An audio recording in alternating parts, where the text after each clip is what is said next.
I am Leonard Patterson. When I was a young man, only 23 years old, I joined the Communist Party.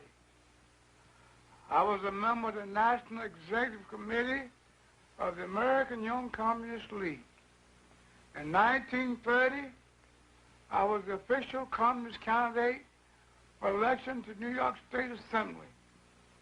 I knew Gus Hall and other top-ranking American communists very well because I trained with them at the Lenin University in Moscow.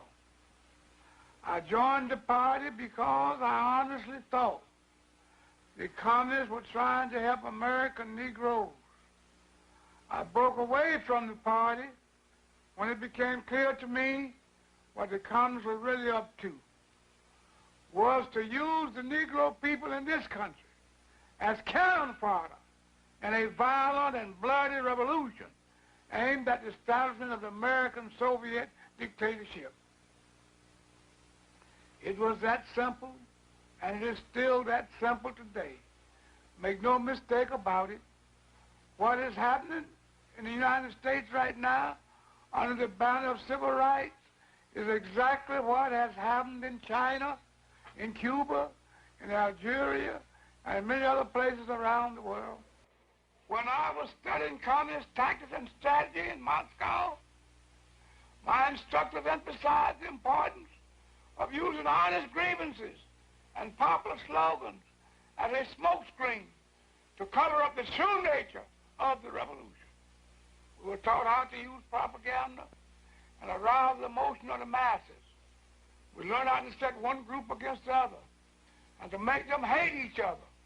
We learned the necessity of having martyrs, and we were even told how to create our own martyrs if they did not immediately result from the atmosphere of hatred.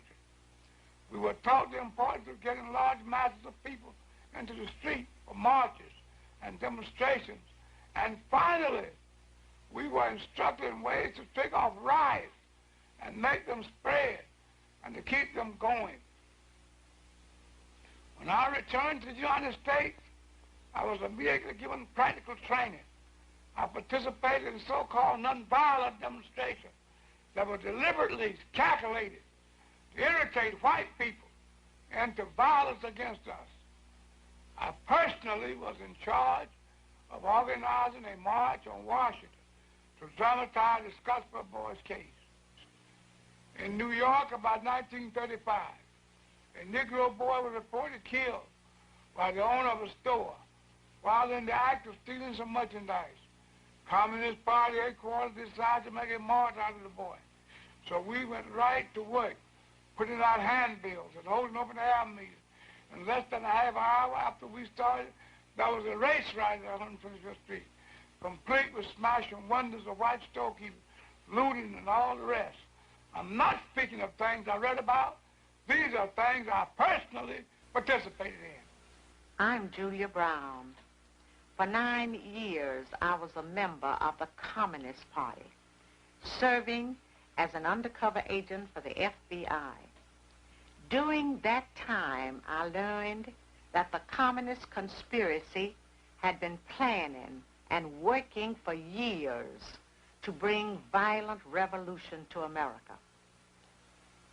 It was to be a communist revolution, but the great majority of the American people would not be allowed to realize that until it had already happened.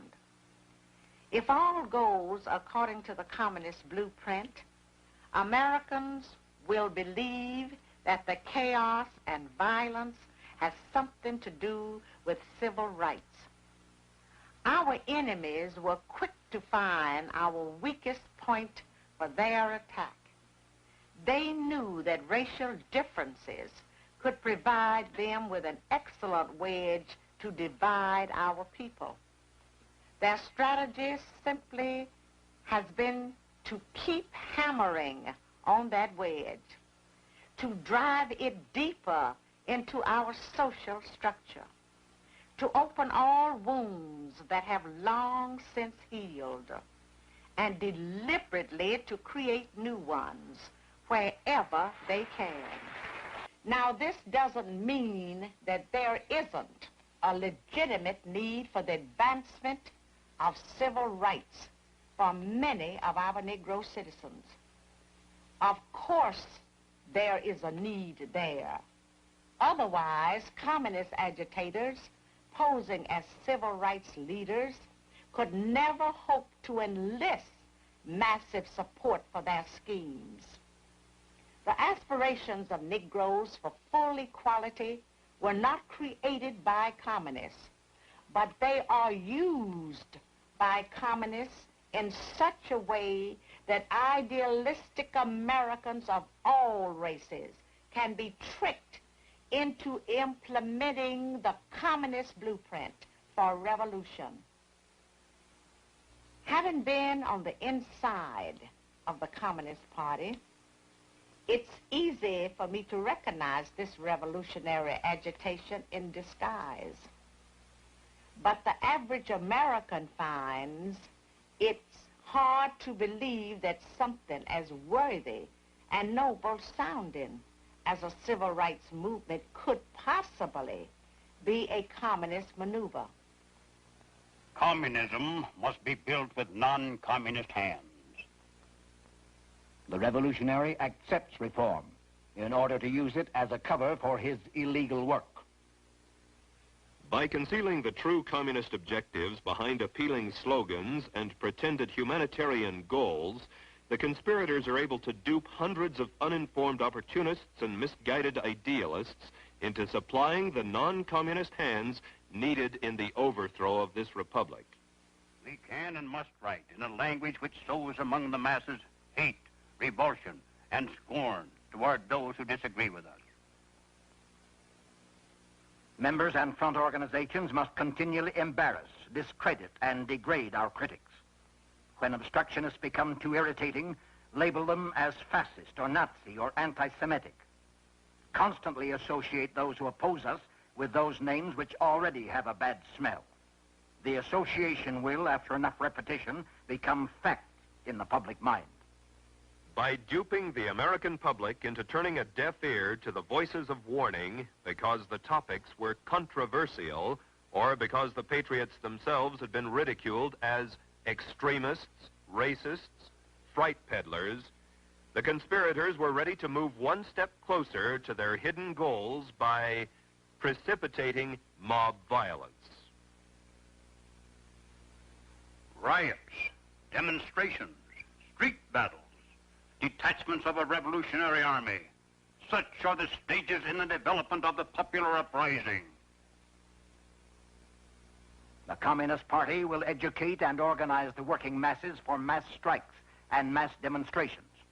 It is through struggles that the working masses are prepared for the final conflict for power. As these strikes grow in number and intensity, they acquire political character through unavoidable collision and open combat with the capitalistic state. Mass action culminates in insurrection and civil war.